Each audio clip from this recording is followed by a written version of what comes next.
Hey, what's up, lightboltjoe here. Today we are going to discuss the 1999 Muppet film, Muppets from Space. So this is an hour and a half long.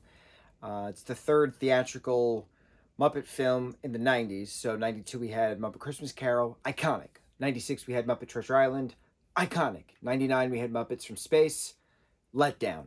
And it's interesting to see this because 96 to 98 there was the Muppets Tonight show, which was only had 22 episodes out of the two seasons, which is another Muppet kind of variety show. Clifford was introduced into this. Pepe the Prawn we now have in the late 90s. So Clifford and Pepe are in Muppets from Space, and Muppets from Space has heart to it, very small amounts of it, and I like the film. I don't love the film, and a lot of people don't like this film, and I finally understand why after watching it now, after all these years, after studying film and TV and story and paying attention to cinematography and music and score and things like that, and how to elicit a story further, help to elevate a story further. We've been talking about, we've done a review a day since like 2020, something like that. It's been a while. So I know some stuff, right? I've learned some things. Muppets from Space has a disco soundtrack throughout the entire thing. It's just straight 70s disco songs, which doesn't make sense at all because if you're going to stay with the 70s theme, which is the Muppets, have the Electric Mayhem Band play, have them do the jazz stuff, have them do the rock stuff, the 70s rock stuff that they normally play. Why do you have disco throughout the entirety of this movie, which came out in 99? I understand that disco had a resurgence in the 90s and it has not had one since, but that's the reason this movie doesn't work. This movie doesn't work because the songs and the score are too funk filled, and and there's nothing wrong with funk. It's just that funk is needed to be used in a certain way to elicit a story, to help elevate a story further. Um, there's these very sad, depressing moments that Gonzo has in this film. He's trying to figure out where he comes from. All the Muppet characters are living in this house, and Gonzo gets a message from his breakfast cereal that, his family's looking for him. Turns out he's an alien. So we finally get what is Gonzo? Gonzo's always been referred to as a whatever. So it's Gonzo's story, right? And everybody else is there along the way. Pepe and Rizzo together, for the first time on screen, on theatrical screen, is great.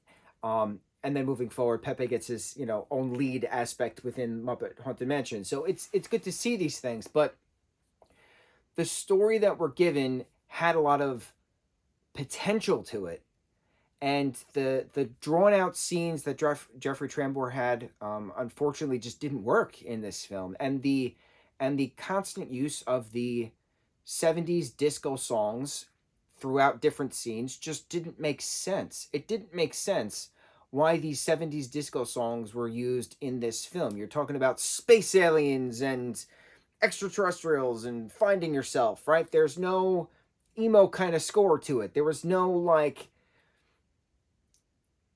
depth.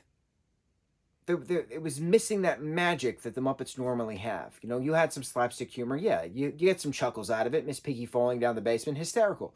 But this didn't, the depth that the story was giving us was not portrayed properly because of the score and the soundtrack that was given to us.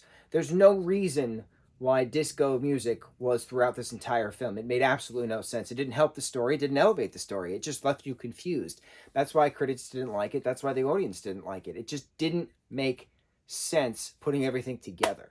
And it's unfortunate. It's very unfortunate. The final Muppet film of the 20th century didn't cut the mark. You had 92's Christmas Carol. You had 96's Treasure Island, and you got 99's Muppet from Space. It was just heavy on the CGI too, which is something I talked about within talking about Muppet Caper and Muppets Take Manhattan. That those films, the 79 Muppet movie, Muppet Caper, 80, what did I say? 84's Muppet Takes Manhattan. Then you go to 92 Christmas Carol. You go to 96 Muppet Treasure Island.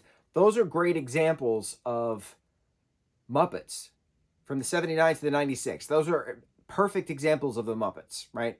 The authenticity, that real feel kind of a thing. When you have the puppet in front of you, you use the trick of the eye, magic kind of stuff, that prestige that the Muppets bring us, right?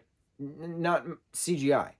99 was heavy on the CGI. Heavy, heavy, heavy on the CGI. It's unfortunate because that's not what the Muppets are. I get it, they're in space, but you had the pigs in space segment throughout the entirety of the 5 seasons of the Muppet Show, 6 seasons of the Muppet Show. So I don't know, bro. It just missed the mark. It's unfortunate. It is what it is. So then we jumped back into the 2000s, which were just TV Muppet films. There was no more theatrical Muppet films until 2011, I believe. And it's unfortunate. The Muppets just disappeared.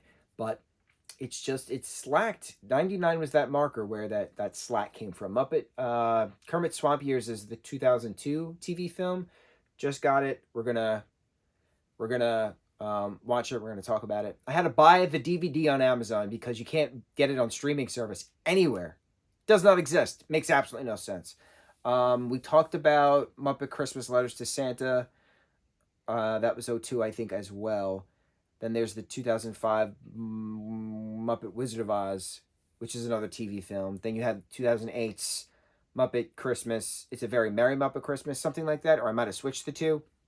But again, all of those films in the 2000s, in the aughts, the 00S, those are called the aughts, that was just TV films. And then Jason Segel's resurgence of Muppets with Walter the Puppet. We'll get into that. And Kermit does a beautiful monologue, and people kind of just forgot about us. It's unfortunate. It happened. We acknowledge it happened within the community.